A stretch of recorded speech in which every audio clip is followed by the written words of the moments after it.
She built a barbecue pit on my front lawn. No permission. Just concrete and smoke.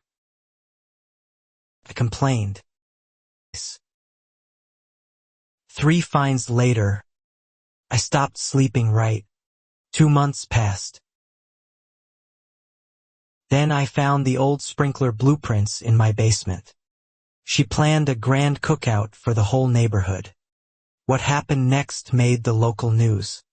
My name is Rachel Doyle, 34, a pediatric nurse who works 12-hour shifts and comes home smelling like antiseptic and coffee. I bought my house on Larkspur Court 3 years ago with money I'd saved since nursing school. A small brick colonial with a maple tree my daughter Emma helped plant. Emma is 7, obsessed with dinosaurs, and the reason I chose Larkspur Court in the first place: good schools, quiet cul-de-sac, a homeowners association that promised community and pride. Back then the HOA newsletter looked friendly. I had no idea what those words would come to mean.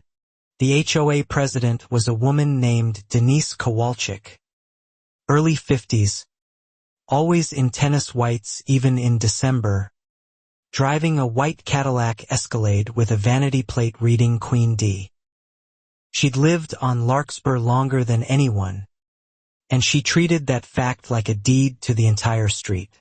At first Denise seemed almost charming, dropping off welcome baskets stuffed with HOA bylaws thicker than my nursing textbooks. She smiled with her mouth, but her eyes did an inventory. My mailbox color, my lawn edging, the height of my porch flag. Within a month, I got my first notice. My mailbox, apparently, was matte black instead of the approved onyx black, a distinction I still can't see with my own eyes. The fine was $25.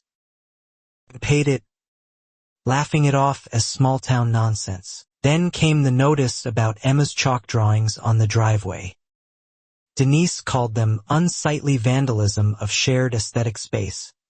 Despite the driveway being mine, paid for with my mortgage, not the HOA's. I scrubbed the dinosaurs away while Emma cried, and I told myself it wasn't worth fighting over. My neighbor Frank, a retired mechanic 2 doors down, warned me early. She ran the Petersons out of their house, he said, leaning on his fence. Contested her. Lost. Paid legal fees for 2 years. I nodded politely and thought, surely that couldn't happen over a mailbox. Denise ran board meetings like tribunals. She controlled the agenda, cut off dissent, and had 2 board members, Carol and Miguel, who nodded at everything she proposed. Attendance was mandatory in spirit if not in writing. Skip one and you'd find a concern letter in your box within days. I tried attending a meeting once, hoping to ask about the erratic fine schedule. Denise smiled, thanked me for my enthusiasm, and moved the agenda along before I finished my sentence. Carol jotted something in a notebook. I left feeling smaller than when I walked in. What I didn't know then was that Denise had been eyeing the strip of grass in front of my house for over a year, technically inside my property line, but bordering the cul-de-sac's shared circle, a patch she called prime community real estate in board minutes I hadn't yet seen.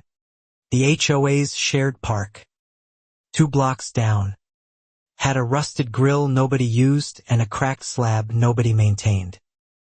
Denise wanted something grander, a signature gathering space she could preside over like a monarch cutting ribbons, something she could show off to the county council when she ran for it. She floated the idea at a spring meeting, build a permanent brick barbecue pavilion for community events. Applause followed, because nobody in that room wanted to be the person who said no to Denise Kowalczyk in front of everyone else. What she didn't mention, what wasn't in the minutes I later obtained, was exactly where this pavilion would sit.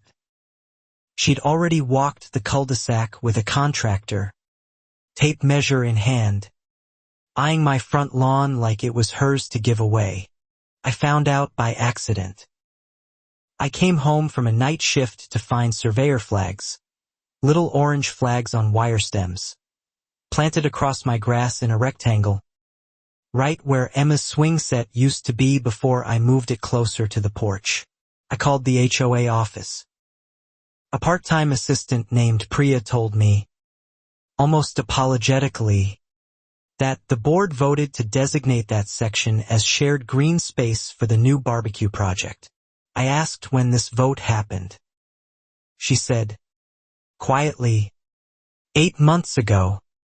Ma'am, 8 months. My name wasn't on any notice I remembered receiving, and when I checked my mail records, the notification was a single line buried on page 11 of a 40-page newsletter I'd never had time to fully read. I drove straight to Denise's house that evening, flags still glowing orange under my headlights in my own rearview mirror as I left. I wanted an explanation. What I got instead would set the tone for everything that followed. Denise answered her door in a silk robe, holding a glass of white wine, completely unbothered. "Oh, Rachel," she said, like I was an inconvenient delivery. The board already approved it. It's shared community property along the setback line. You'll love it once it's finished. I told her that strip of grass was inside my property line, according to the survey I'd had done when I bought the house. She waved a hand. Proceed county surveys within this development, she said, a claim I'd later learn was flatly false. I asked to see the meeting minutes where this was decided. She said they were in review and would be available soon. I left her porch furious, but told myself I'd handle it calmly, request the survey records, attend the next meeting, do things the right way. The next morning, construction stakes replaced the flags. A crew arrived with a small excavator before 8 a.m., digging a shallow foundation pit exactly where my daughter used to do cartwheels. Neighbors gathered on the sidewalk, phones out, murmuring. I called the county planning office, hoping someone there could confirm property lines. A clerk named Gary pulled up the parcel map while I waited on hold and confirmed what I already suspected. The disputed strip belonged entirely to my lot, not the HOA's common area. Armed with that, I called Denise directly. She didn't deny the county's map. She simply said HOA rules allowed reasonable use of front setback areas for community amenities, a clause she claimed existed in the covenants, though she still hadn't produced the actual document. I requested a copy of the covenants and restrictions in writing, citing my legal right as a homeowner to review governing documents. Priya emailed back a scanned PDF 3 days later. 22 pages. No mention whatsoever of any setback amenity clause. Denise had invented it. I printed the real document and highlighted the absence of any such clause, then requested an emergency board meeting to address the encroachment before construction went further. Denise responded that the calendar was full for the next 6 weeks. The excavator kept digging. Frank, my mechanic neighbor, started filming the construction from his porch, quietly building a timeline. This is exactly how it started with the Petersons, he told me over the fence. Document everything. She counts on people getting tired before she does. Within a week, a concrete footing had been poured, right where my mailbox garden used to bloom in spring. I stood on my own lawn one morning and realized I was looking at the first permanent scar of something I hadn't agreed to and couldn't legally lose. I hired a real estate attorney Vanessa Cho, using savings I'd set aside for Emma's summer camp. Vanessa reviewed the survey, the covenants, and the HOA's construction permit filing, and found the permit itself listed the wrong lot number, quietly rerouted to avoid flagging my address. This isn't incompetence, Vanessa told me, sliding the paperwork across her desk. Someone deliberately misfiled this to avoid a required notification to the actual property owner. That's you. For the first time, I understood this wasn't carelessness, it was calculated. Vanessa sent a formal cease and desist letter to the HOA board, citing the county survey and the misfiled permit. Denise responded publicly at the next open meeting, painting me as a difficult homeowner obstructing community progress, while privately, the construction crew quietly paused work for 2 days. I thought the pause meant victory. Didn't. Switch tactics. Pulling a revised permit through a friend on the county zoning board, a man named Walter Higgs, who happened to be her husband's old golf partner and, as I'd later discover, far more entangled with Denise than friend implied. The revised permit reclassified my strip of lawn as a voluntary community easement, a designation that, according to Vanessa, legally required my signature to be valid. No signature existed. Yet somehow, the county file now listed the project as fully approved and compliant. I confronted Walter Higgs directly at the zoning office. He shuffled papers, avoided eye contact, and mumbled something about administrative discretion before a coworker interrupted us, visibly uncomfortable, and ushered me toward the exit. Something about his nervousness told me this ran deeper than one bad permit. That night, Vanessa called with unsettling news. Property records showed Walter Higgs had approved 3 other HOA construction permits for Denise's board over the past 2 years. Every one of them expedited within 48 hours. Unusually fast for a county office known for month-long backlogs. It wasn't proof of anything illegal yet, Vanessa cautioned, but it was a pattern worth watching. I started keeping my own file, printed emails, photos, timestamps, determined that if this ever went to court, or worse, to the local news, I'd have receipts for everything. Construction resumed with a vengeance. Crews working weekends now, framing a raised brick platform, wiring gas lines for industrial grills, laying pavers in a wide circular patio that swallowed nearly the entire front third of my property. My swing set was gone, replaced by rebar and dust. Emma asked me one evening why the mean lady was building in our yard. I didn't have a good answer. I told her mommy was fixing it, though privately I wasn't sure I could. Watching my daughter lose her play space to someone else's ego was its own quiet grief. I started attending every HOA meeting, records in hand, requesting the encroachment be addressed on the record. Denise deflected each time, citing ongoing legal review, a phrase she repeated so often it became a kind of incantation, a way to bury my complaint under bureaucratic fog. One meeting, a new resident named Sophia stood up and asked why the community's amenity was being built entirely on one homeowner's private lot instead of the actual shared park. The room went quiet. The park lacked adequate drainage, a claim nobody verified. Afterward, Sophia found me in the parking lot and admitted she'd read my printed timeline taped to the community bulletin board. Someone, likely Frank, had put it up anonymously. I had no idea it was this bad, she said. I thought you were just being dramatic in the group chat. That comment stung more than I expected.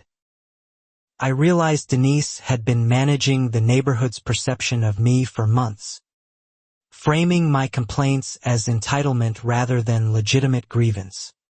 In a private HOA Facebook group I wasn't even a member of, I asked Frank to add me to the group under a different account, just to see what was being said.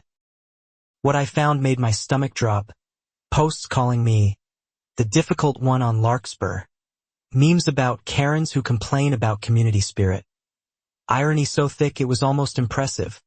Denise herself had written several of the posts, always careful never to name me directly, always vague enough to maintain deniability while making sure everyone knew exactly who she meant. Comments piled up agreeing with her. Neighbors I'd waved to at the mailbox for years. I felt the isolation set in slowly. People stopped making eye contact at the community mailbox cluster. A woman I used to trade recipes with crossed the street rather than pass my house. I told myself it didn't matter, that facts would eventually win. I wasn't so sure anymore. The construction crew installed a massive stone fire pit dead center of what used to be my front yard, its chimney rising nearly 6 feet, close enough to my living room window that I could hear the metal ticking as it expanded in the afternoon sun. Vanessa filed a formal complaint with the county, attaching the misfiled permit, the fabricated easement clause, and Walter Higgs's expedited approval pattern. The county promised a review within 90 days, a timeline that would let the pavilion be fully built and possibly hosting parties long before any ruling came. Denise scheduled the grand opening cookout for the pavilion 2 months out.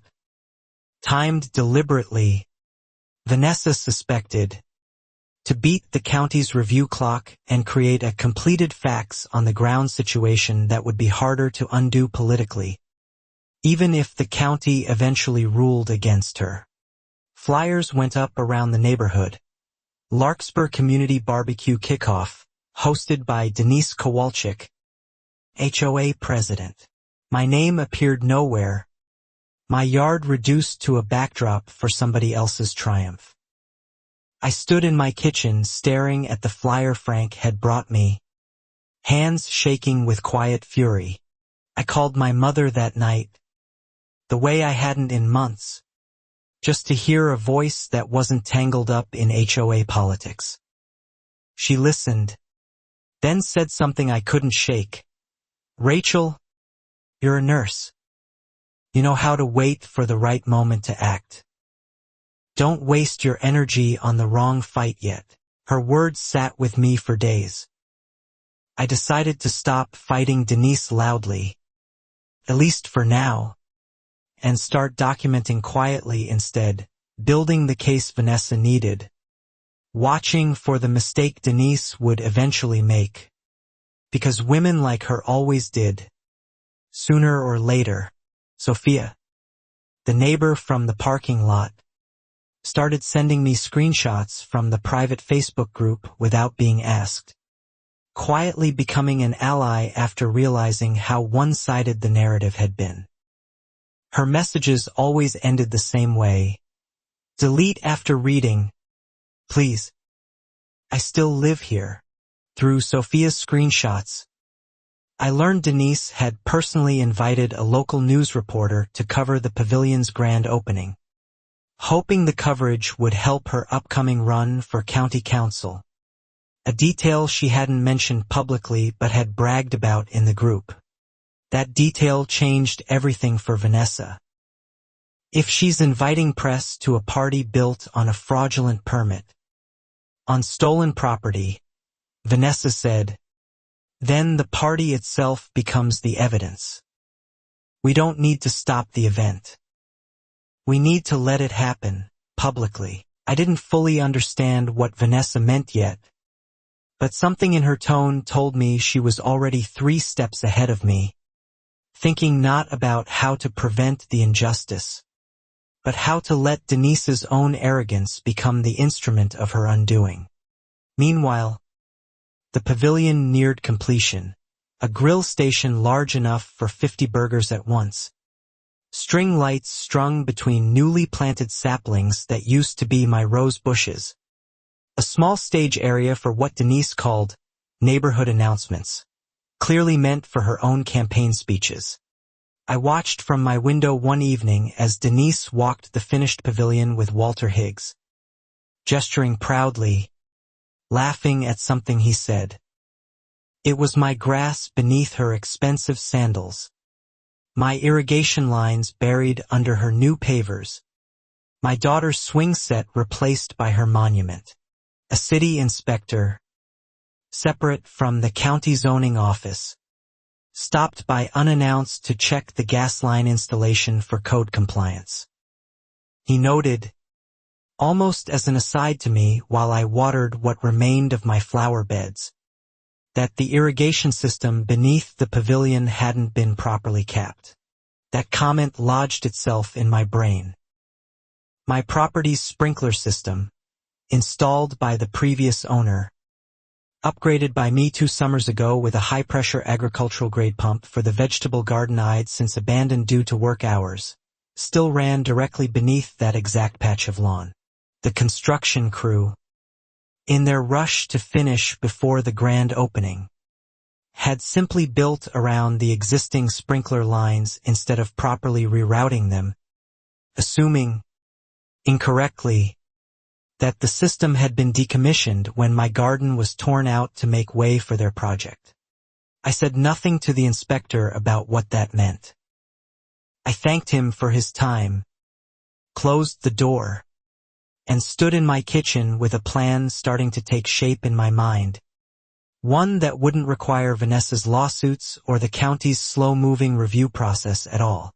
Before acting on anything, though, I needed to be sure, legally, technically, quietly sure, that the sprinkler system was still entirely within my property line, still legally mine to control, still connected to my own water meter and not somehow rerouted during construction. I called the original irrigation company that had installed the upgrade 2 summers ago. The technician who answered remembered the job specifically. A rare high-pressure agricultural pump most homeowners didn't need, and confirmed the control panel and shutoff valve were both inside my garage, untouched by any construction crew. He also mentioned something I hadn't known. The pump I'd installed was rated well beyond standard residential irrigation, originally meant for someone growing rows of vegetables commercially, capable of blasting water 20 feet with enough force to strip mulch clean off garden beds. I'd bought it secondhand from a retiring hobby farmer 3 towns over. More house project impulse buy than practical necessity, and had genuinely forgotten how powerful it was until the technician described, almost gleefully, watching it test fire during installation and soak his truck from 30 feet away. For the first time in months, I laughed, a real laugh, alone in my kitchen, at the sheer absurd justice of it.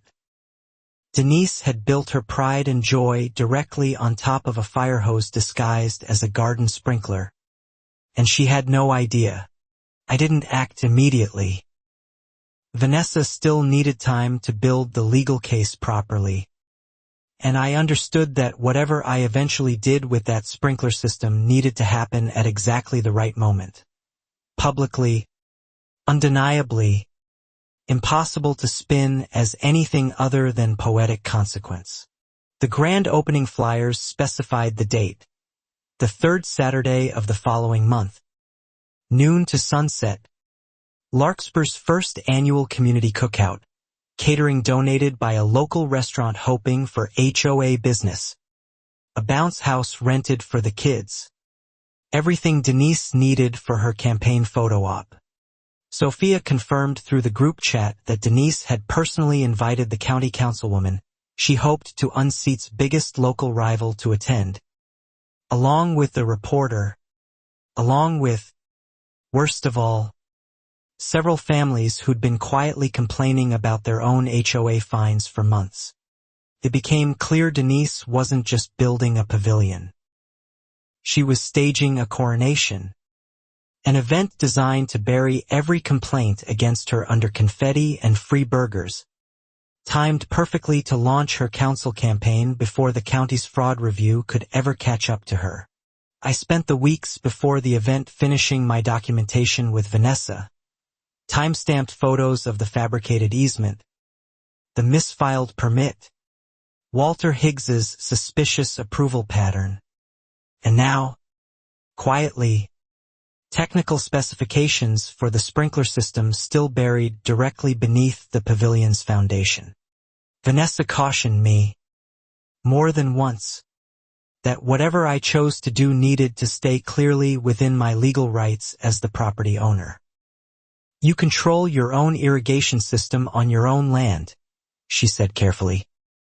What happens to a party built illegally on top of it isn't your legal problem. I understood the distinction she was drawing, and I respected it. I wasn't going to sabotage anything. I was simply going to exercise complete, ordinary control over equipment that had always belonged to me, equipment Denise's crew had negligently built around instead of properly addressing. 2 weeks before the event, Denise sent a mass email to the neighborhood, cheerful, exclamation point heavy, thanking everyone for their patience during construction, and inviting all of Larkspur to come celebrate what community really means. My name appeared nowhere in the thank yous. Unsurprisingly, I forwarded that email to Vanessa without comment. She replied within the hour, "Save this." It's evidence she knew the community was watching, knew there was tension, and chose to proceed publicly anyway. Arrogance like that writes its own record. I started quietly testing the sprinkler system in the early mornings before work, running it for 30 seconds at a time to confirm the pressure, the spray radius, the angle of the heads relative to the pavilion. Each test confirmed what the technician had told me. This thing was a monster. The heads nearest the pavilion's foundation, I discovered, could be manually adjusted from a control panel in my garage to rotate a full 180 degrees, meaning I could aim the entire spray pattern directly at the pavilion's open-air seating and grill station with a single switch. I told no one outside Vanessa and, eventually, Frank, who'd earned my trust through months of quiet documentation on my behalf. When I finally explained my plan to him, he grinned so wide I thought his face might crack. "Rachel," he said, "I've been waiting for this all year." For a few weeks, an unusual calm settled over Larkspur Court. The construction crew finished their final touches, string lights, a wooden sign reading "Welcome to Kowalczyk Pavilion" that made even neutral neighbors raise their eyebrows, and Denise seemed, for once, almost pleasant in passing. She waved at me one morning while walking her small white dog past my house, as if the past several months hadn't happened, as if she hadn't built a monument to her own ego on land that was legally, indisputably mine. I waved back and said nothing. The county's fraud review remained pending, moving at its usual bureaucratic crawl, but Vanessa had quietly filed a supplemental report highlighting the upcoming grand opening as evidence of continued, willful use of the disputed property, ensuring the eventual ruling would carry weight when it finally arrived. Sophia mentioned that Denise had started rehearsing a short speech for the event. Something about community, resilience, and the power of neighbors coming together. A script Sophia found almost unbearably ironic given everything she now knew about how the pavilion actually came to exist. I spent an evening with Emma in the backyard, away from the pavilion's shadow, trying to give her some ordinary childhood back. She asked if the swing set would ever come back. I told her yes, someday soon, and for the first time in months, I actually believed it. Walter Higgs, according to a county employee Vanessa had quietly cultivated as a source, had grown nervous about the fraud review, requesting his own file be pulled for personal review, a request that itself now sat in a log Vanessa intended to subpoena if things escalated to litigation. The nervousness in county offices didn't reach Denise, who remained entirely, blissfully confident, posting countdown graphics to the grand opening on the HOA's public Instagram, tagging local businesses, building hype for an event she believed would cement her reputation for years to come. I found myself, in quiet moments, almost feeling sorry for her. Not enough to stop what was coming, but enough to recognize that some people build their entire identity on control, and when that control finally slips, the fall feels world-ending to them, even if it's simple justice to everyone else. Vanessa called with an update 10 days before the event. The county had scheduled a preliminary hearing on the fraud complaint for the following month, meaning any ruling would come after the party, not before, leaving Denise fully exposed to whatever consequences unfolded on the pavilion's actual opening day.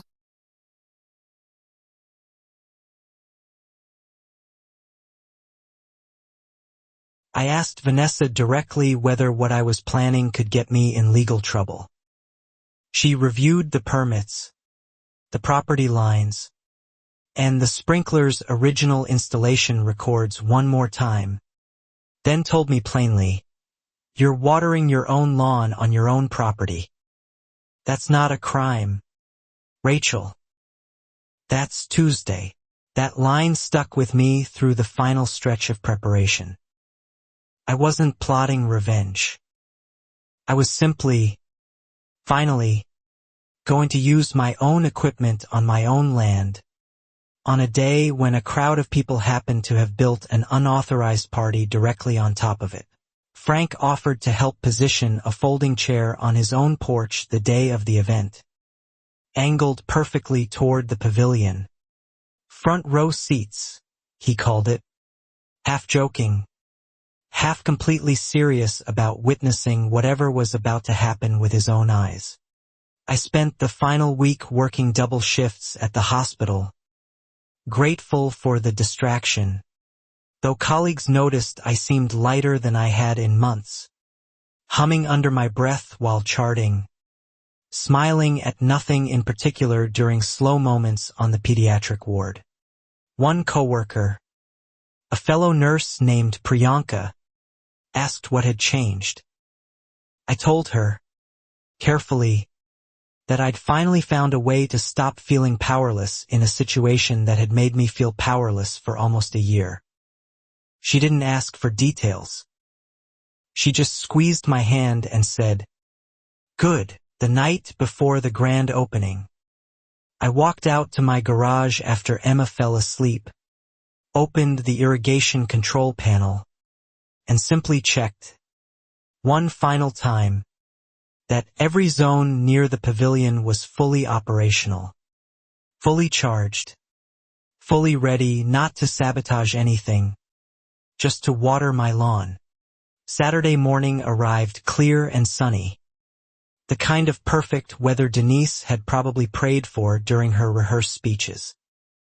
By 10 a.m., catering trucks lined the cul-de-sac, unloading trays of ribs and burgers onto the very foundation built where my daughter's swing set used to stand. Balloons in HOA-branded navy and gold bobbed along the pavilion's new railing. A local bakery delivered a sheet cake reading Larkspur Community Pavilion. Grand opening in looping icing script, positioned directly beside the fire pit where my rose bushes had once bloomed every spring. Denise arrived at 11 in a crisp white sundress, directing the setup crew with the confidence of a general reviewing troops, occasionally glancing toward my house with an expression I couldn't quite read. Triumph, maybe, or the particular satisfaction of someone certain they've already won. By noon, families started arriving, kids racing toward the rented bounce house, parents clustering near the grill station where a hired chef flipped burgers under a banner reading "Community means everything." I watched from my living room window, coffee in hand, saying nothing, waiting.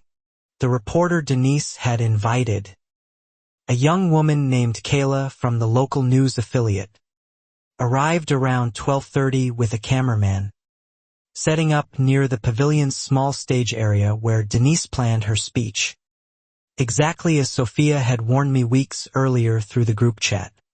I recognized several familiar faces in the growing crowd. The county councilwoman's rival Denise had courted, 2 board members from the meetings I'd attended, even a few neighbors who'd crossed the street to avoid me in recent months, all smiling, all holding paper plates piled with food. Vanessa texted me at 12:40. County confirmed the fraud hearing is now public record as of this morning. Whatever happens today becomes part of that record. Do what you need to do. I read the message twice, then set my phone down on the counter. The pavilion filled steadily through the early afternoon. Easily 70 or 80 people packed into the space, spilling slightly onto the pavers, onto the small strip of grass still technically inside my property line, onto ground still, legally, entirely mine, whatever Denise's sign claimed. At 1:15, Denise climbed the small stage, tapping a microphone that squealed briefly before settling. The crowd quieted, drinks in hand, kids momentarily distracted from the bounce house by their parents shushing. I stepped closer to my window, watching Frank settle into his folding chair across the street. "Neighbors," Denise began, voice warm and practiced. 18 months ago, I looked at this corner of Larkspur Court and saw potential. Today, we stand together in the community space we built, a space that represents everything this neighborhood is capable of when we work as one. Polite applause rippled through the crowd. Kayla's cameraman panned across the pavilion, capturing the string lights, the balloons, the banner, the smiling families, a perfect, curated image of unity built entirely on a foundation of forged easements and buried irrigation lines nobody in that crowd knew about. Denise continued, gesturing toward the fire pit, the grill station, the stage itself.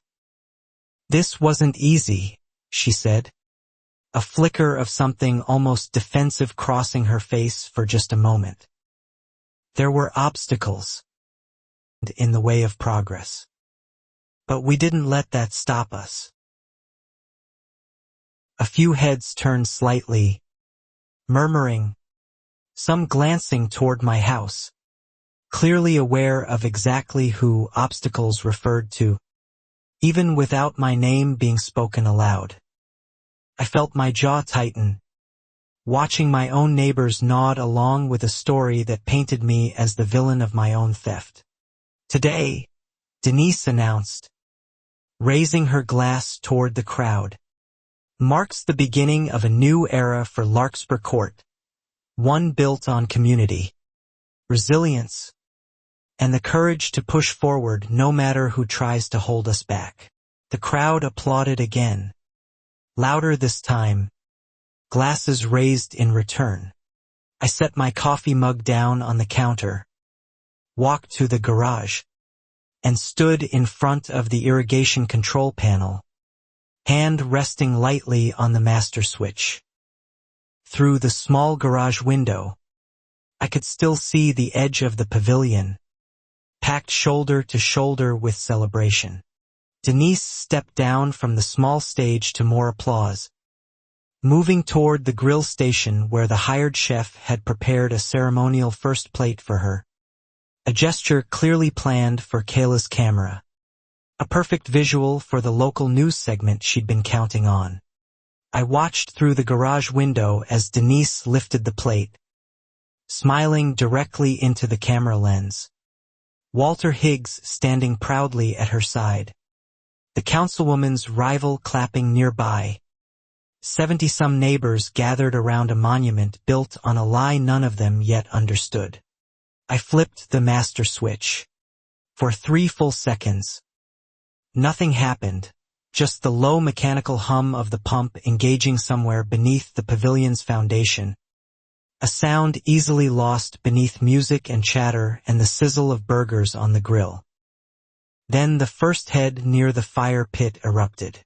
Water exploded upward in a violent arc, catching the fire pit's chimney and ricocheting sideways in a wide, punishing spray that caught 3 people directly in the face before anyone even registered what was happening. Drinks flying, plates dropping, a collective gasp rippling through the crowd. The second head fired a heartbeat later, aimed almost precisely at the stage where Denise had just been standing. The high-pressure stream knocking over the microphone stand and drenching the sheet cake in a single violent sweep. Icing letters dissolving into brown-white sludge across the pavers. Screams turned to laughter, turned to panic as more heads engaged in sequence. The agricultural-grade pump living up to every word the technician had promised. Water blasting sideways with enough force to strip napkins clean off tables and send folding chairs skidding across the newly laid pavers. Denise, still holding her ceremonial plate, took the third head spray directly across her white sundress, the force of it staggering her sideways into Walter Higgs, both of them crashing into the grill cart, sending burgers and hot coals scattering across the churning, rapidly muddying ground. Kayla's cameraman, instead of panicking, did exactly what any good journalist would do, kept filming, capturing Denise sprawled in the mud beside an overturned grill cart, her sundress soaked translucent, her carefully styled hair plastered flat against her furious, disbelieving face. The bounce house, positioned closer to the pavilion than anyone had planned, took a direct hit from a 4th sprinkler head, the nylon fabric sagging and slipping sideways under the sudden weight of water, sending 3 shrieking children sliding down its increasingly slick surface into the churning mud below. Parents scrambled to grab kids, slipping themselves on pavers that had been dry and solid moments earlier, now slick with mud churned up from the still loose soil beneath the newly laid stones. Soil that hadn't yet had a full season to properly settle and compact. Frank, watching from his folding chair across the street, later told me he laughed so hard he nearly fell out of it. Phone raised the entire time, capturing his own angle of the chaos to sync up later with whatever footage eventually made the news. The county councilwoman's rival, drenched from head to toe, could be heard on Frank's footage shouting something about liability and, "This is exactly the kind of negligence I've been warning people about." His own campaign instincts kicking in even mid-soaking, already spinning the disaster for his own benefit. Denise scrambled to her feet. Mud streaked across her white dress, hair dripping into her eyes, and screamed something at the crowd about a malfunction, about calling maintenance, about this being completely unacceptable, her voice cracking with a panic I'd never heard from her before. The sprinkler system, having been engaged fully across all zones near the pavilion, showed no signs of stopping, each head cycling through its rotation pattern exactly as designed, drenching every corner of the space in relentless, mechanical, entirely legal precision. Someone finally located the HOA's maintenance contact number and called. Panicked, only to be told the maintenance company had no record of servicing any irrigation system in that location. Because the system had never belonged to the HOA in the first place, it had always been mine. Kayla, soaked to the bone but grinning with the particular delight of a journalist who just stumbled into a story far better than the one she'd arrived to cover, kept her cameraman rolling, narrating quietly into a second phone for her own social media as the chaos unfolded. Guests fled toward their cars in muddy, dripping clusters, several slipping on the pavers. One man landing hard enough to need his wife's help standing. His previously white polo shirt now streaked brown across the chest and knees. His expression somewhere between fury and disbelief. The bounce house finally deflated completely under the sustained spray, collapsing sideways into a sodden nylon heap, trapping one giggling child briefly beneath its folds before her father hauled her free. Both of them laughing despite themselves at the sheer absurdity of what was happening. Denise waded through ankle-deep mud toward the pavilion's outer edge, apparently trying to reach some kind of shutoff. Though of course there was none accessible to her. Every valve, every switch, every control point sat safely inside my garage, exactly where it had always been. I stood at my garage window, watching the scene unfold in something close to disbelief myself. Not because it was going wrong, but because it was going so precisely, catastrophically right. Better than I'd allowed myself to imagine during all those quiet weeks of planning. The fire pit's chimney, still radiating heat from earlier flames, hissed and cracked under the sudden temperature shock of cold water, sending a plume of steam curling upward through the chaos, adding an almost apocalyptic haze to the already surreal scene playing out across my former front lawn. Walter Higgs, mud-caked and limping slightly from his earlier collision with the grill cart, was overheard by Frank's phone mic muttering to Denise, "I told you we needed a proper inspection before this." A comment that would later prove far more significant than either of them realized in that moment. The councilwoman's rival, still dripping, cornered Denise near what remained of the stage, his voice rising loud enough for several nearby phones to catch clearly. "Is this the same pavilion you told the paper was fully permitted?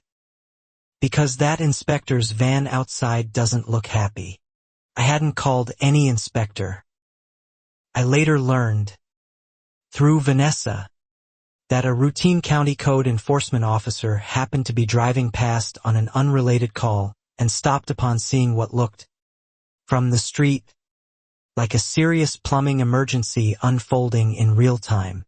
The officer, a weathered man named Deputy Inspector Ruiz, waded partway into the pavilion's edge, surveying the scene with the calm of someone who'd seen every kind of neighborhood disaster imaginable, and asked, loudly enough for the crowd to hear, who had approved the permit for this structure. Denise, dripping and disheveled, pointed shakily toward Walter Higgs, who suddenly found intense interest in examining his own ruined loafers rather than meeting the inspector's eyes. A silence that spoke louder to the gathered crowd than any words could have. Someone in the crowd, later identified as Sophia, though she never confirmed it to me directly, loudly asked whether it was true the pavilion had been built on private property without the homeowner's consent. A question that landed like a stone dropped into suddenly still water. Kayla's cameraman swung immediately toward the sound of that question, and within seconds, 3 more guests were repeating variations of it, murmurs rippling through the soaked, mud-streaked crowd now standing in what remained of Denise's grand celebration. Denise attempted damage control, raising both hands and shouting over the chaos that the sprinkler malfunction was clearly a targeted act of sabotage, by a disgruntled neighbor.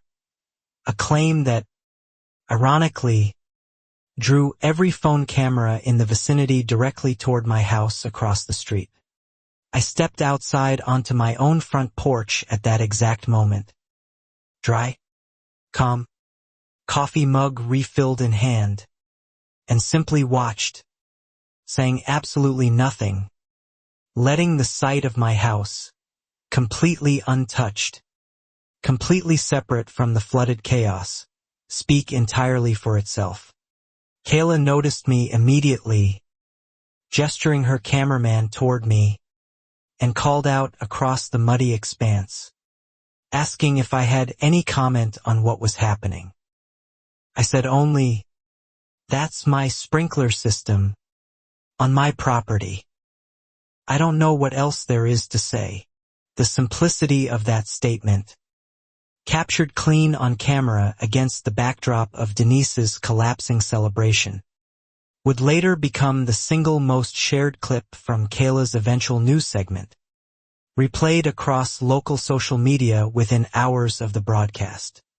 Deputy Inspector Ruiz, having overheard my comment, made his way carefully across the mud toward my porch, notebook already out, asking whether I could confirm ownership of the irrigation system and the property line it sat on. I invited him inside, dry and calm, to show him everything. Behind him, the chaos continued, the last stubborn sprinkler head still cycling through its pattern, drenching the abandoned sheet cake into an unrecognizable brown mess. String lights sagging and sparking faintly where water had reached an exposed junction box near the stage. Inside my kitchen, I showed Deputy Inspector Ruiz the original property survey, the irrigation installation records, and copies of everything Vanessa had compiled, the fabricated easement clause, the misfiled permit, Walter Higgs's suspiciously fast approvals. His expression shifted from professional neutrality to genuine, focused concern. "This isn't just a zoning dispute," he said, flipping through the pages slowly. "If what you're showing me is accurate, this could be actual permit fraud, potentially involving a county employee. I need to make some calls." He stepped outside to do exactly that, phone already to his ear. Outside, the party had fully collapsed into disarray. Half the guests had fled entirely, cars jamming the cul-de-sac in a chaotic exodus of mud-streaked bumpers and slamming doors. The rest lingered in small, damp clusters, phones out, watching Denise argue with Walter Higgs near the ruined stage. Denise, having apparently decided her sabotage theory needed reinforcement, marched across her flooded pavilion toward my porch, mud sucking at her ruined sandals with every step, fury radiating off her in waves visible even from my kitchen window. "You did this on purpose," she snapped the moment I reappeared on my porch. Deputy Inspector Ruiz still nearby, phone lowered but listening closely. "I'm calling the police. This is criminal sabotage of community property." Her voice cracked slightly, betraying the panic beneath the fury. "It's not community property," I said evenly, holding up the survey document Ruiz had just reviewed. "It's mine. It's mine. I watered my lawn today. If your party happened to be standing on it, that's not something I'm legally responsible for." Kayla's camera captured every second of the exchange, zooming in as Denise's face shifted through disbelief, rage, and something closer to dawning panic as Deputy Inspector Ruiz stepped forward and said, loud enough for nearby phones to catch clearly, "Ma'am, I'm going to need to see your permit documentation." Denise fumbled for her phone, insisting the permits were on file with the county. her confidence visibly cracking as Ruiz pointed out, calmly, that his own preliminary review, cross-referenced against the property records I'd shown him, suggested the permit's listed lot number didn't match the construction site at all. "That's an administrative error," Denise said quickly. Too quickly, glancing toward Walter Higgs, who suddenly seemed very interested in examining a puddle near his ruined loafers rather than offering any support to the woman he'd apparently been quietly protecting for months. "Administrative errors don't usually reroute an entire homeowner's notification chain," Ruiz replied, flipping his notebook shut. "I'm going to need contact information for whoever approved this file at the county office." Denise's silence stretched a beat too long before she finally, reluctantly, gave Walter's name. The crowd, thinned but not gone, watched this exchange unfold with the rapt, uncomfortable fascination of people witnessing a public reckoning they hadn't expected to attend. Several began quietly recording on their own phones, no longer performing polite neutrality now that the truth was surfacing in real time. Sophia approached me carefully afterward, mud-splattered but grinning, and admitted openly, for the first time, that she'd been the one to ask the pointed question during Denise's speech. "I've been documenting things too," she said, holding up her phone. "I think it's time I gave you copies." Sophia's files, turned out, included screenshots of Denise privately instructing board members Carol and Miguel to handle any homeowner who complained about the pavilion, along with messages explicitly discussing how to keep the construction quiet until it's too late to stop, damning in their casual bluntness. Vanessa arrived 20 minutes later. Having driven over the moment, I texted her about Ruiz's involvement and spent nearly an hour reviewing everything with him on my porch while the last soggy remnants of the party dispersed around Denise's ruined pavilion behind them. Denise, meanwhile, retreated to her own porch across the street, still dripping, wrapped now in a towel someone had brought her, watching the scene at my house with an expression I could only describe as a woman watching her carefully constructed world quietly come apart in real time. Walter Higgs had already left, his car pulling out of the cul-de-sac faster than seemed entirely necessary, a detail Ruiz noted in his notebook with a small, knowing shake of his head, muttering something about consciousness of guilt that Vanessa later confirmed was a genuinely useful legal phrase. By evening, Kayla's initial online post, a short video clip captioned, "HOA President's Grand Opening Turns into Mud Bath After Sprinkler Malfunction," had already gathered thousands of views, comments flooding in from Larkspur residents finally willing to speak openly about their own experiences with Denise.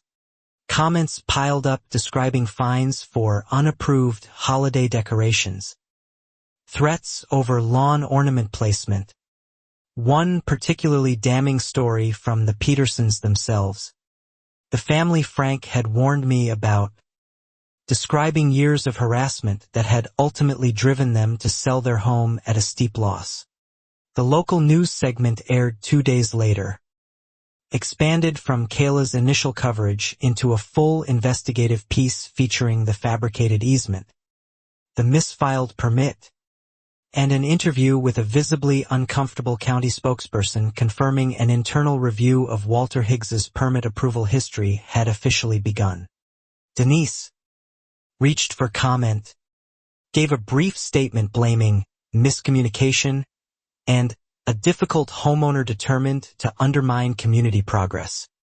A framing that fell flat against the mounting pile of screenshots, documents, and eyewitness accounts now circulating far beyond Larkspur Court's private group chat. I watched the segment with Emma curled beside me on the couch, her small face lighting up when the swing set, or rather, the empty space where it used to be, appeared briefly on screen. "Are we getting it back?" she asked. "Yes," I told her.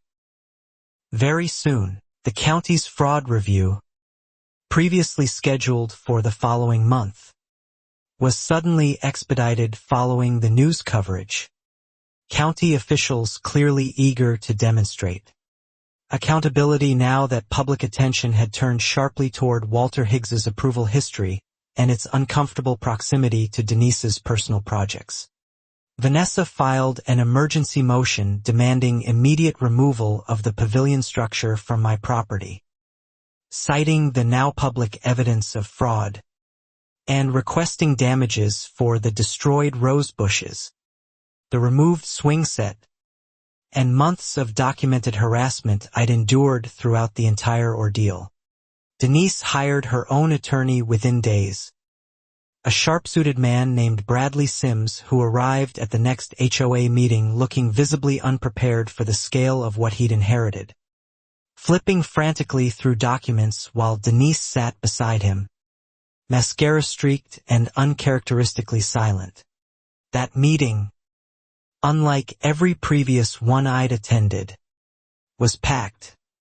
Nearly every homeowner on Larkspur Court crammed into the small community room, many holding printed copies of Sophia's screenshots, others simply there to witness.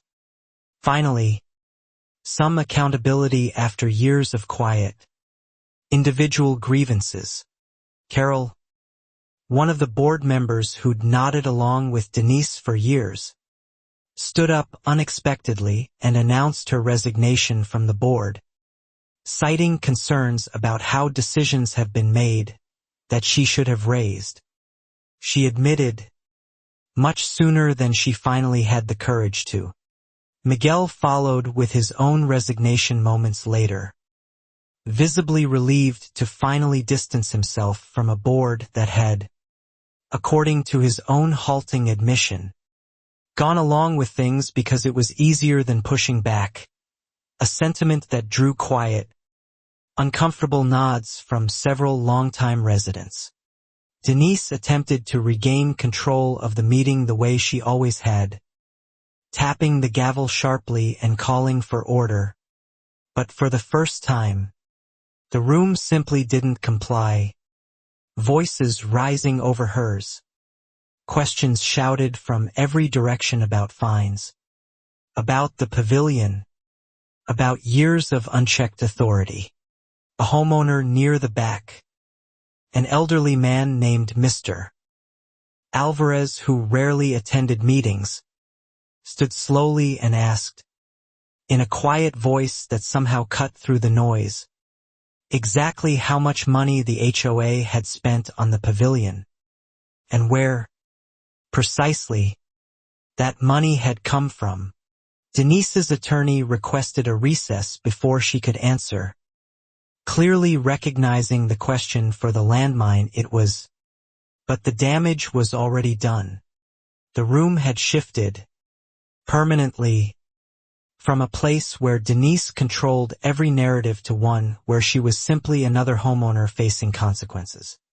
Vanessa, attending as my legal representative, used the recess to formally submit the emergency motion into the meeting's public record, ensuring every resident present understood exactly what evidence now existed against both Denise's leadership and Walter Higgs's role in enabling it. When the meeting resumed, a motion was raised from the floor, seconded immediately, to everyone's visible relief, to suspend Denise's presidency pending the outcome of the county's fraud investigation and a full independent audit of HOA finances covering the pavilion's construction.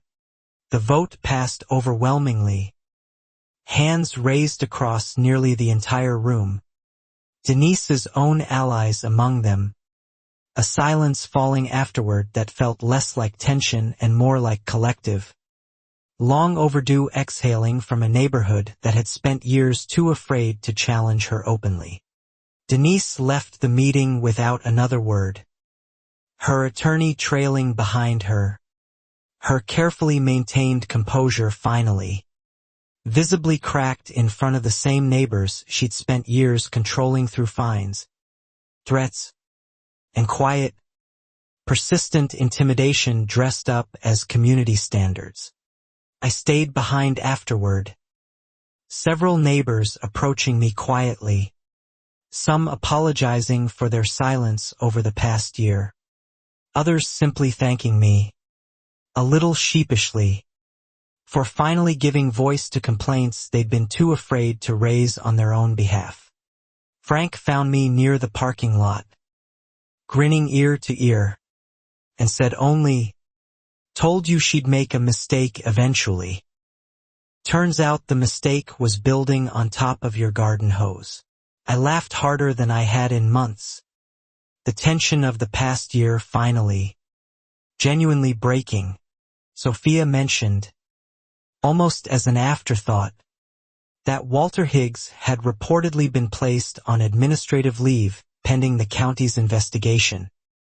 His name now attached publicly to at least 4 other suspiciously expedited permits across the district, all suddenly under fresh scrutiny. The fabricated easement clause, once Vanessa formally submitted it alongside the actual covenants document, became the centerpiece of the fraud case. Clear, undeniable proof that Denise had knowingly invented a legal justification for building on property that never belonged to the HOA in the first place. Kayla's follow-up segment aired the suspension news alongside interviews with the Petersons, now willing to speak publicly for the first time about the fines and threats that had driven them from their home, painting a picture of a pattern stretching back years before I'd ever moved to Larkspur. Denise, according to Sophia's continued, quietly appreciated updates, had stopped attending community events entirely, her white Cadillac rarely seen leaving the driveway except for what neighbors assumed were meetings with her attorney. Her once constant presence around the neighborhood conspicuously, satisfyingly absent. I began the slow process of reclaiming my own front yard, meeting with a contractor to plan the pavilion's removal. Part of the settlement Vanessa was now negotiating alongside the pending county case. Damages calculated to cover not just the structure's removal but months of documented stress and loss. Emma helped me pick out a new swing set from a catalog one evening, pointing excitedly at a bright yellow model with a small climbing wall. And for the first time in nearly a year, I let myself imagine our front yard fully, simply, entirely ours again. The county's formal fraud hearing was scheduled for 6 weeks out, giving Vanessa time to compile a complete evidentiary package, Sophia's screenshots, the fabricated easement, the misfiled permit, Ruiz's official report, and now, sworn statements from the Petersons detailing their own years earlier ordeal with Denise's board. Bradley Sims, Denise's attorney, attempted an early settlement offer through Vanessa, a modest sum in exchange for my silence and a promise not to pursue further public statements. Vanessa relayed the offer with visible amusement. "They're scared," she said. "This is a good sign." I agreed without hesitation. This had stopped being about money somewhere around the moment I watched my daughter's swing set replaced by rebar and dust. What I wanted now was accountability, permanent and public, the kind that would ensure no other family on Larkspur Court endured what mine had. Word spread that the county's audit had uncovered irregularities beyond just the pavilion. HOA dues seemingly redirected toward vendors with personal connections to Denise. Invoices for landscaping consultations that trace back to a company registered under her sister's maiden name. Small but damning threads unraveling one by one.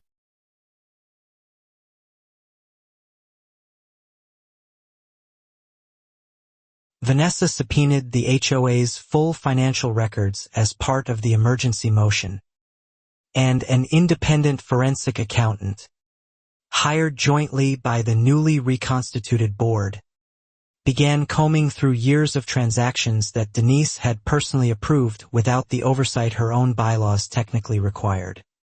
The new interim board, formed hastily after Carol and Miguel's resignations, invited me to submit a formal statement documenting every fine, every misfiled complaint, every instance of retaliation I'd experienced since the surveyor flags first appeared on my lawn. I spent an evening writing it, hands steady. Finally, Mr. The quiet, elderly homeowner whose blunt question had cracked the meeting wide open, turned out to have his own decades of grievances against Denise, dating back to a fence dispute years before I'd even moved in. Grievances he'd simply stopped voicing after watching others get worn down. More neighbors began reaching out privately, some apologizing for their silence, others sharing their own stories. A young couple fined for a non-compliant welcome mat, a widow threatened with legal action over a bird feeder, a pattern so consistent it read less like enforcement and more like control for its own sake. Denise's attorney requested a delay in the county hearing, citing the need for additional preparation time, a request the county granted reluctantly, pushing the formal fraud hearing back another 3 weeks. Weeks Denise apparently spent almost entirely out of public view. According to Sophia's updates, the pavilion itself sat abandoned throughout this period, mud-caked and half-collapsed where the bounce house had crushed part of the railing, string lights hanging in broken loops. The sheet cake's ruined remains never fully cleared away, a strange, sodden monument to a celebration that had lasted less than 2 hours. I walked past it every morning on my way to my car, no longer angry exactly, just tired in a way that was slowly, steadily lifting as each piece of the case fell into place. As each neighbor who'd once avoided eye contact now stopped to ask how I was holding up. Vanessa uncovered one more critical piece during discovery: internal emails between Denise and Walter Higgs discussing the permit reroute explicitly, including one particularly damning message reading, in part, that flagging my correct address would just slow things down unnecessarily. Proof of clear, intentional knowledge.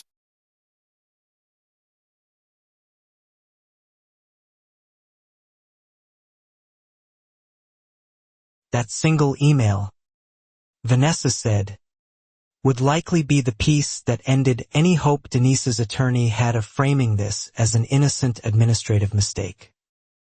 Intent, in fraud cases, was everything, and Denise had apparently been careless enough to put hers in writing, casually, months before any of this became public.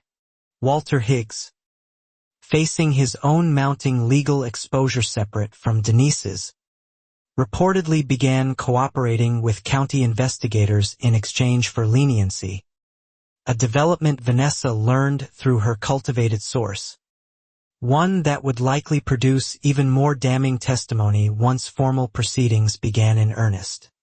I found myself, during this stretch, sleeping properly for the first time in nearly a year. The low hum of anxiety that had followed me since the surveyor flags first appeared finally beginning to quiet, replaced by something closer to cautious, steady anticipation. Emma's new swing set arrived, still boxed, waiting in our garage for the pavilion's official removal. A small yellow promise sitting beside the very sprinkler control panel that had started this entire chain of consequences. A detail that made me smile every time I walked past it. The interim board voted unanimously to formally apologize to me at the next public meeting. A gesture Vanessa noted would carry real weight in the fraud proceedings. Official acknowledgement from the HOA itself that the pavilion had never been legitimately authorized in the first place. That meeting drew an even larger crowd than the last, spilling out into the parking lot. Neighbors who'd never once spoken to me, now nodding in quiet acknowledgement as I walked in. A shift in atmosphere so complete it felt almost disorienting after months of isolation. Mr. The board's formal apology aloud. His voice steady despite his age, acknowledging not just my ordeal but the pattern of intimidation stretching back years. A public reckoning with the culture Denise had built long before her pavilion ever broke ground on my front lawn. I stood to respond, unprepared but steady, and told the room simply that I hoped no other family would ever have to fight this hard just to be heard about something happening on their own property. The applause that followed felt less like celebration and more like collective relief.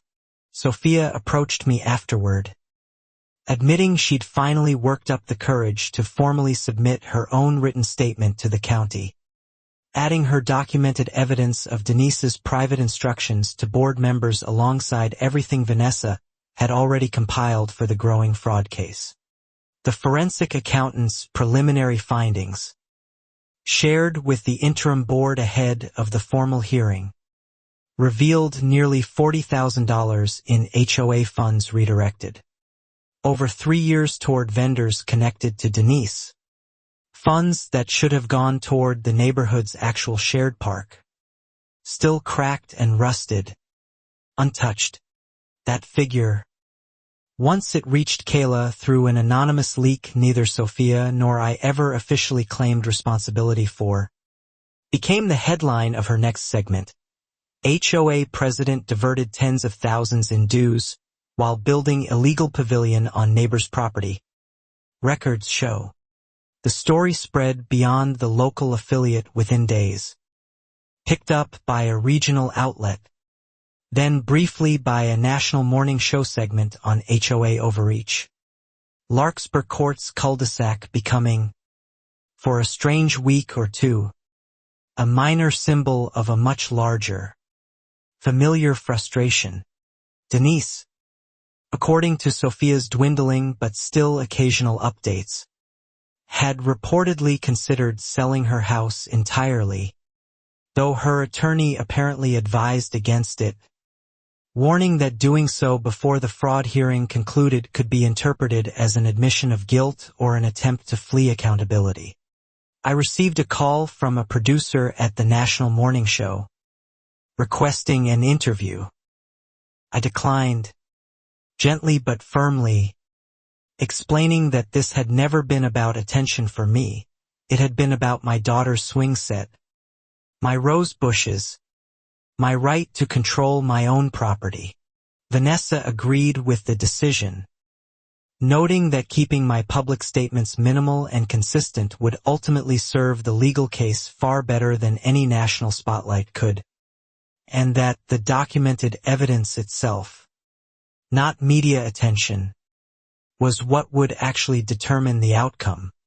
The pavilion's removal was finally approved as part of an interim settlement, funded entirely by the HOA's insurance and, notably, a portion drawn directly from Denise's personal assets, a concession her attorney negotiated in hopes of demonstrating good faith ahead of the criminal fraud hearing.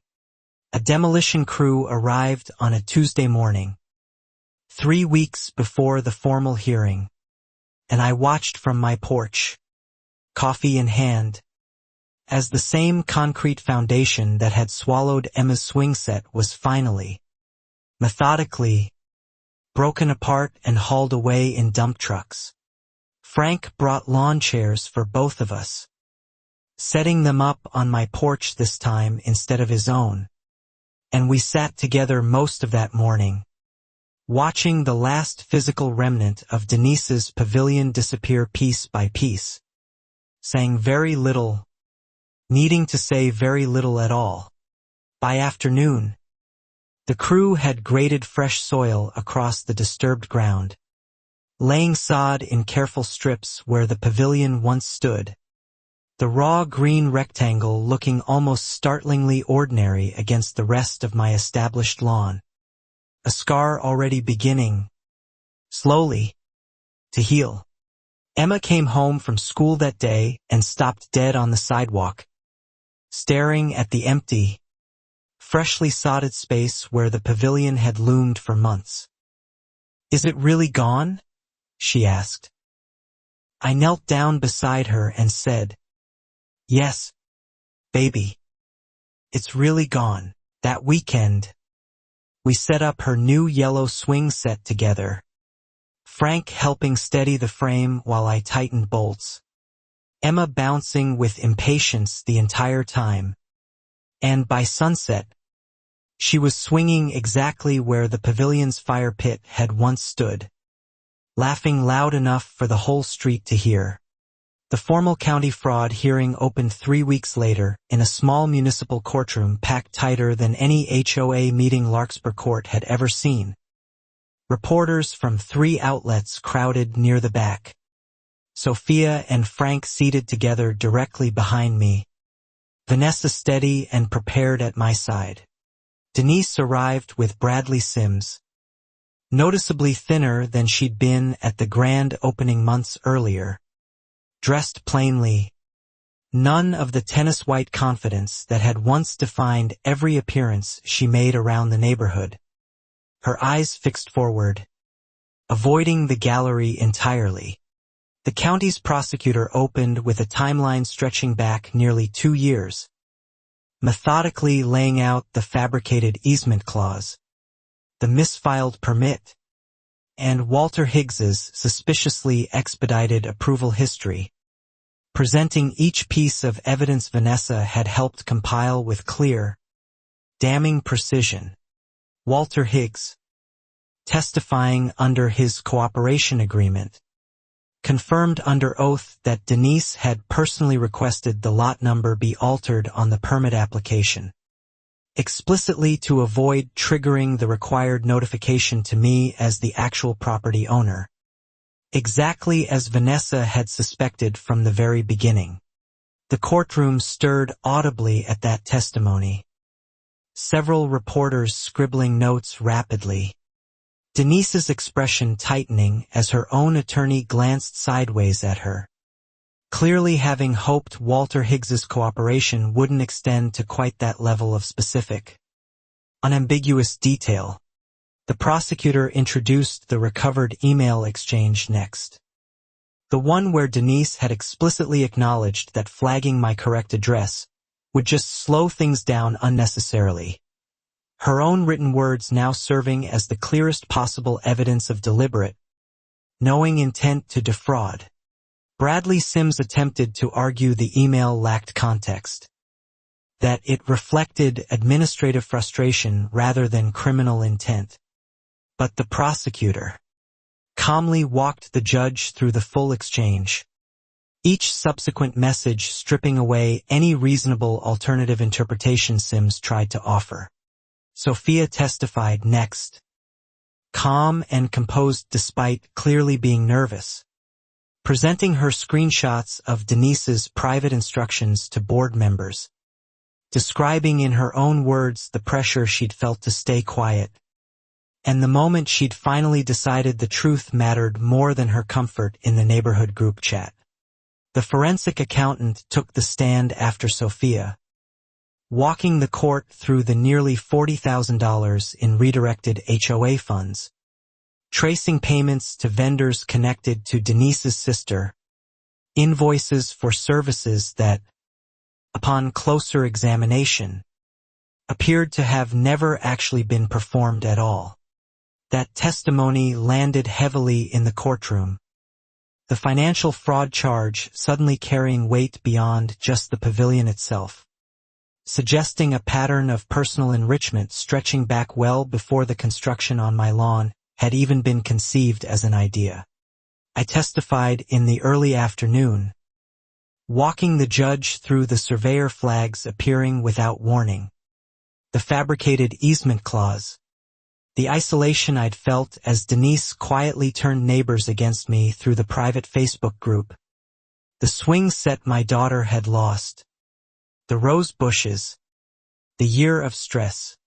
Vanessa guided my testimony carefully, letting the documented timeline speak for itself rather than relying on emotional appeals. Though I noticed several jurors glance toward Denise during the part where I described Emma asking if the mean lady would ever give our yard back.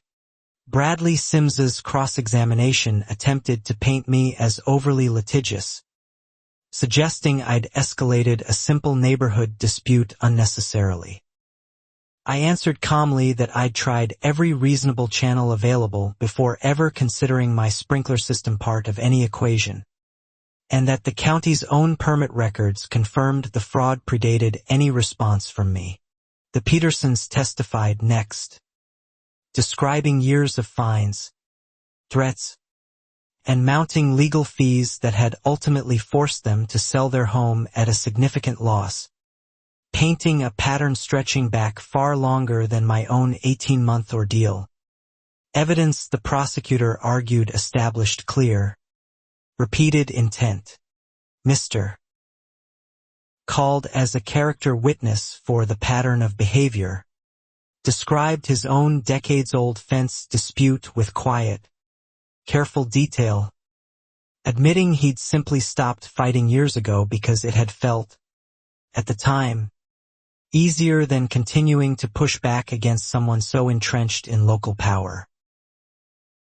By the second day of the hearing, Denise's own defense had grown increasingly thin, Bradley Sims shifting from denial to mitigation, arguing for reduced penalties based on her years of otherwise dedicated community service, a framing that drew visible, audible skepticism from several people seated in the gallery. The judge, reviewing the mounting evidence, noted for the record that the deliberate misfiling of a permit application to avoid legally required notification represented a particularly serious form of fraud, one compounded by evidence of ongoing financial misconduct spanning multiple years of Denise's presidency. Walter Higgs received a formal plea deal midway through the second day, agreeing to full cooperation and testimony in exchange for reduced charges related to his own role, a decision that further isolated Denise as the primary, central figure the prosecution's case now rested entirely upon. Denise took the stand herself on the final day, her composure cracking under sustained questioning, eventually admitting, haltingly, that she had known the disputed strip of lawn belonged to me, but had genuinely believed, she claimed, that the community's needs outweighed one homeowner's inconvenience.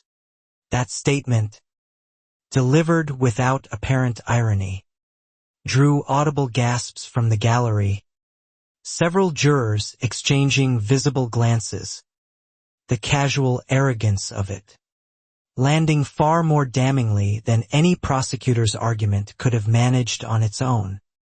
A final, unguarded glimpse into exactly who Denise had always been. The prosecutor's closing argument leaned heavily on that single admission, reminding the jury that fraud wasn't just about hidden lies but about deliberate choices made in plain, arrogant disregard for another person's legal rights, choices Denise had made repeatedly, over months, with full awareness of the consequences. Bradley Sims's closing argument focused on Denise's community contributions and lack of prior criminal record, asking for leniency, though even his tone had shifted noticeably from confident defense to something closer to simple damage control by that final afternoon of testimony. The judge announced a verdict would be delivered within 2 weeks, standard for a case of this complexity, and the courtroom slowly emptied, Denise leaving through a side door with Bradley Sims, avoiding the gallery entirely, avoiding, especially, any glance in my direction. Sophia hugged me tightly in the hallway afterward, both of us a little shaky from the intensity of the proceedings, while Frank simply squeezed my shoulder and said, "You did good in there, Rachel." Real good. Gathering her files, allowed herself a small, satisfied smile for the first time in months. I drove home that evening feeling something I hadn't felt in over a year. Not triumph exactly, but a kind of settling. A sense that regardless of the final verdict, the truth had finally been spoken plainly, in a room full of people who could no longer look away from it. Kayla's coverage of the hearing's final day led with Denise's own damning admission on the stand. The clip circulating widely once again, this time accompanied by renewed public scrutiny of HOA overreach more broadly. County officials fielding questions about oversight reforms in the days that followed. The 2 weeks before the verdict passed slowly. Emma's new swing set becoming the center of our small, quiet life again. Weekend barbecues, small, private, entirely mine, replacing the anxious silence that had defined our front yard for so long. Neighbors stopped by more often now, bringing over dishes for informal gatherings on my porch. The kind of easy neighborhood warmth I'd imagined when I first bought the house 3 years earlier, before Denise's HOA newsletter had promised community and delivered something entirely different. Sophia and I grew genuinely close during that waiting period. No longer just allies against a common threat, but actual friends. Our kids playing together on the new swing set while we sat on the porch discussing everything except HOA business for the first time in what felt like years. Vanessa called on a Thursday morning, her voice carrying a controlled excitement I'd come to recognize over the past year. "Verdict's in," she said. "They want you in court by 2 o'clock. I called out sick to the hospital for the first time in 3 years without an ounce of guilt. The courtroom felt different walking in that final time. Lighter somehow, despite the tension humming beneath the surface. Frank and Sophia once again seated behind me. Emma with my mother for the day, spared whatever outcome the next hour might bring into our lives. Denise sat rigid beside Bradley Sims, staring straight ahead, her earlier composure entirely gone now, replaced by something closer to resignation, as if some part of her had already accepted, quietly, what the judge was about to formally confirm for the entire courtroom. The judge began by addressing the fraud charges directly, finding Denise guilty on all counts related to the fabricated easement clause and the deliberately misfiled permit. Her voice steady and measured as she outlined the deliberate, sustained nature of the deception involved. On the financial misconduct charges, the judge found Denise guilty as well, citing the forensic accountant's testimony and the clear pattern of funds redirected toward vendors connected to her own family. Funds that should have served the entire community rather than her personal interests. Sentencing was set for a separate hearing in 1 month. Standard procedure allowing both sides time to submit further documentation. Though the judge noted for the record that given the scale and duration of the fraud, restitution and potential jail time were both firmly on the table. Denise's face, for the first time throughout the entire proceeding, showed something raw and unguarded. Not the practiced concern from her grand opening speech, not the defensive fury from the flooded pavilion, but genuine, unmistakable fear, the kind that comes from finally losing complete control. Walter Higgs's sentencing, held separately given his cooperation agreement, resulted in probation and a permanent ban from holding any county permitting position again. A lighter outcome than Denise's, though his career and reputation lay in ruins regardless of the reduced legal consequences. I left the courtroom that day with Vanessa's arm looped through mine, Sophia and Frank close behind, cameras waiting outside for a statement I'd agreed. reluctantly, to give brief, measured, focused entirely on hoping other homeowners facing similar situations would find the courage to document everything and never back down.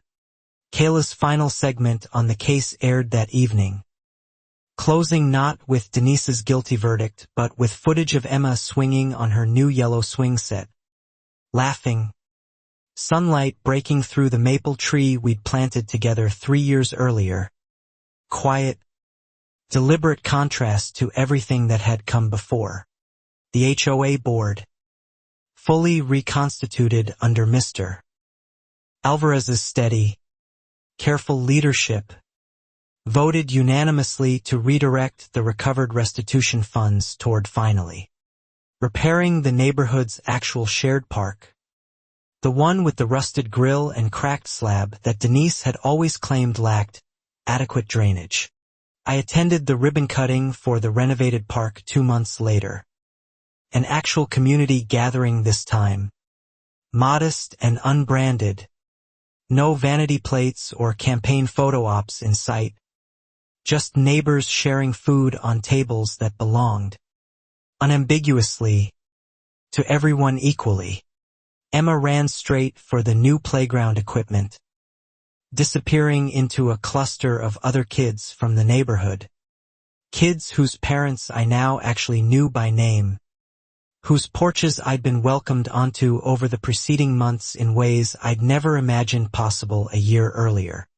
Sentencing day arrived on a gray, overcast morning, fitting somehow for the final chapter of a story that had started with orange surveyor flags glowing under my headlights and was ending, finally, in a courtroom where Denise would learn exactly what her choices had cost her. The gallery filled again. Familiar faces settling into familiar seats. Sophia, Frank, Vanessa steady beside me, Mr. Alvarez representing the reconstituted board, even the Petersons, who'd driven back specifically for this final hearing, wanting to witness the conclusion of an ordeal they'd endured years before mine began. Bradley Sims argued for leniency one final time, citing Denise's age, her lack of prior record, and her willingness to cooperate with the financial restitution process. A plea the judge listened to carefully but without the warmth Sims had clearly hoped his argument might generate. The prosecutor countered with a final, comprehensive summary of the harm caused, not just to me, but to the Petersons years earlier, to homeowners fined over trivial infractions while HOA funds were quietly diverted, to an entire community conditioned into silence by fear of exactly this kind of unchecked authority. The judge, before delivering the sentence, addressed Denise directly, noting that the case represented more than simple fraud, it represented a sustained abuse of a position meant to serve a community, weaponized instead for personal gain and control over years, discovered only through one homeowner's refusal to stay quiet. Denise was sentenced to 18 months in county detention, followed by 3 years of probation, along with a court-mandated restitution order covering the full $40,000 in diverted HOA funds, plus damages awarded directly to me for the destroyed landscaping, the swing set, and months of documented harassment. She was also permanently barred from holding any homeowners association board position anywhere in the state. A provision the judge noted specifically, citing the clear pattern of behavior that made her unsuitable for any position of community authority ever again. Denise showed no visible reaction as the sentence was read, her earlier fear having apparently settled into something quieter, more resigned, the last remaining traces of the confident woman who'd once stood on a stage promising a new era for Larkspur Court, now completely gone. Bailiffs led her from the courtroom through the same side door she'd used after the fraud verdict weeks earlier, Bradley Sims trailing behind with a briefcase full of papers that would, in the coming days, formally begin the process of selling her house and settling her remaining financial obligations. Outside the courthouse, Kayla waited with her cameraman one final time, asking if I had any closing thoughts on the case that had, in her words, captured the whole region's attention. I considered the question for a long moment before answering, wanting to get it right. I never wanted any of this, I told her honestly. I just wanted my yard back, and I wanted my daughter to feel safe in her own home. Everything else just happened because one person refused to accept that some things simply aren't hers to take. That quote closed Kayla's final segment on the case. Running beneath footage of the renovated community park, of Emma's swing set catching afternoon light beneath our maple tree, of Larkspur Court looking, for the first time in over a year, genuinely, quietly peaceful. Vanessa and I shared a quiet coffee afterward. The case officially closed.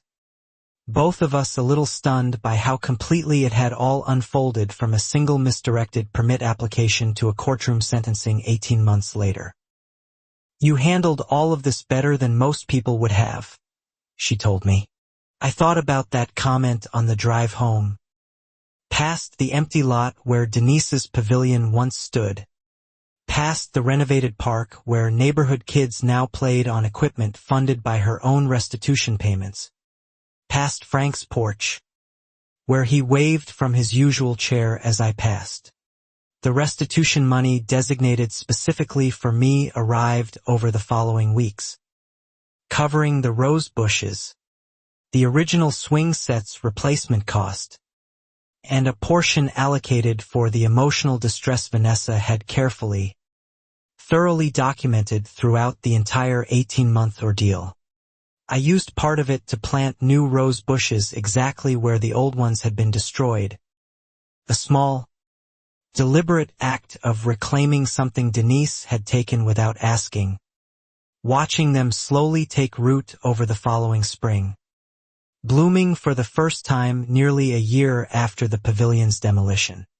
Sophia and I remained close long after the case concluded. Our kids becoming genuine friends rather than just neighbors forced into proximity. Weekend gatherings on my porch becoming a regular, easy fixture of a summer that finally actually felt like the community I'd imagined when I first bought the house. Mr.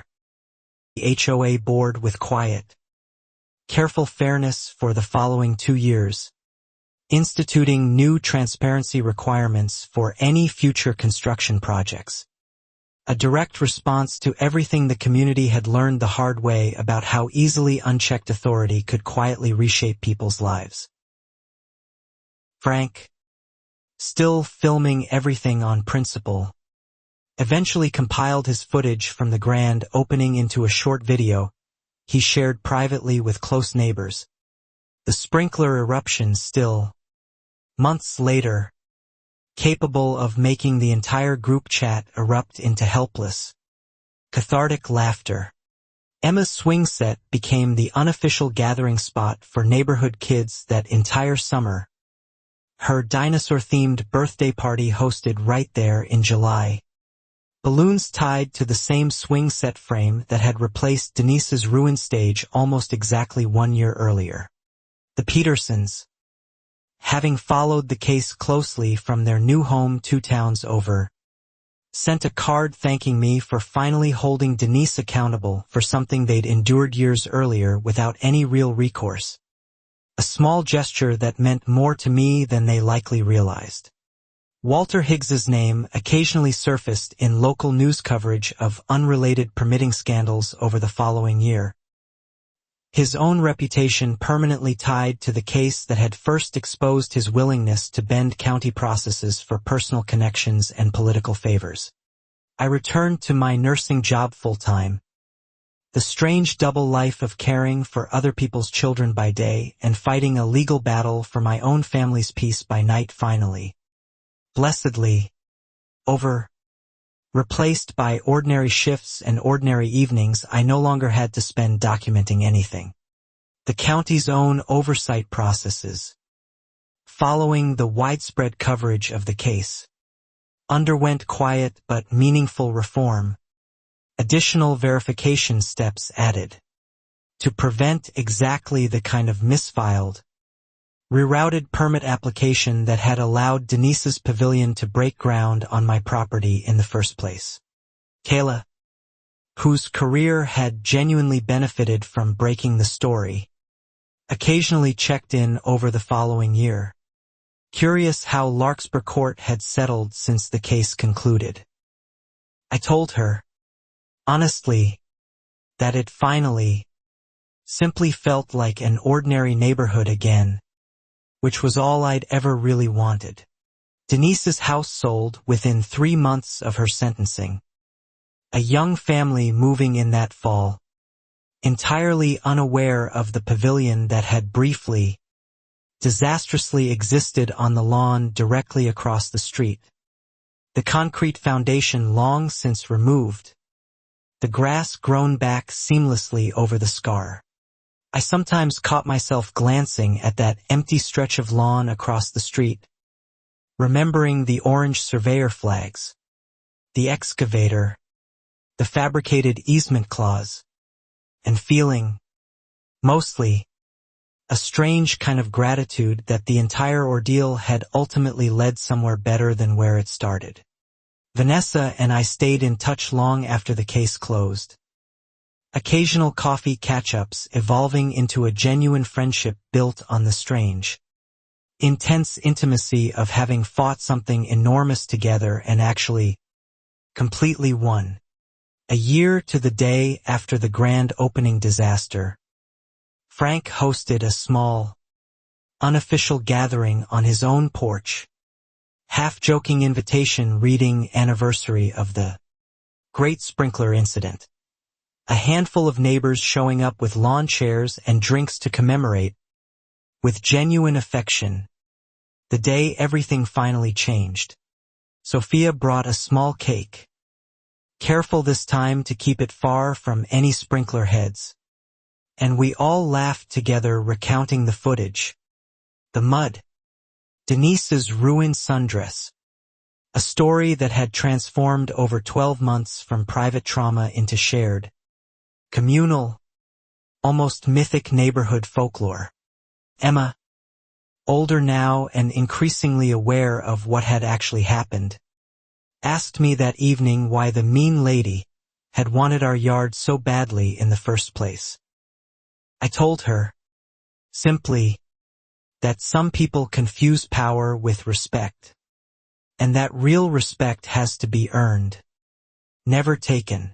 The community park, fully repaired and thriving, became our regular Sunday destination, Emma making friends across the neighborhood in a way she never had during the tense, isolated months of the HOA dispute, the rusted grill finally replaced, the cracked slab finally fixed.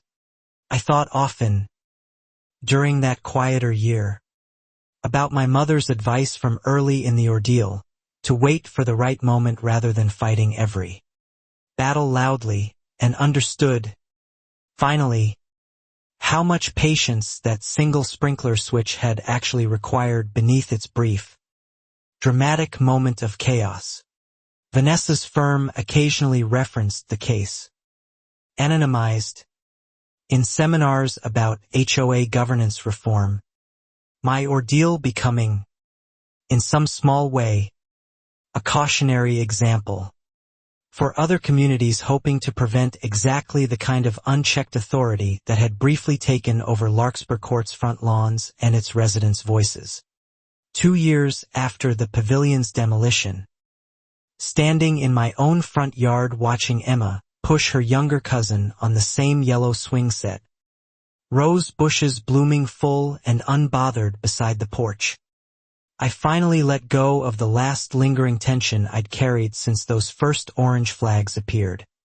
The maple tree Emma and I had planted together stood taller now, its shade stretching further across a lawn that belonged, entirely and legally and finally, to us. No surveyor flags, no fabricated clauses, no fire pits swallowing swing sets, just ordinary grass, ordinary sunlight, ordinary, hard-won peace. Some neighborhoods learn the hard way that community isn't something one person gets to define alone. And Larkspur Court learned it through mud, lawsuits, and one furious, high-pressure sprinkler system doing exactly what it was always meant to do: water the lawn that had always, rightfully, belonged to me.